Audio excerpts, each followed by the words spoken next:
اعتبار سے اہل حدیث تھے آپ کے ذہنوں میں. ان کی شاخ رباعی ہے، امام حسین علیہ السلام کی شاخ. کہ مردک نے شہنشاہ سے بیعت چاہی، مردک نے شہنشاہ سے بیعت چاہی، گمراہ نے کس راہ سے بیعت کیا کہنے کیا کہنے کیا کہنے. مردک نے شہنشاہ سے بیعت چاہی، گمراہ نے کس راہ سے بیعت چاہی.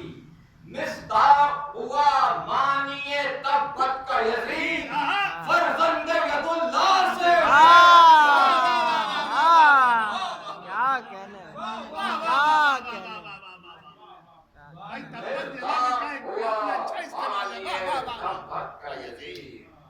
فرزند-e-Yadullah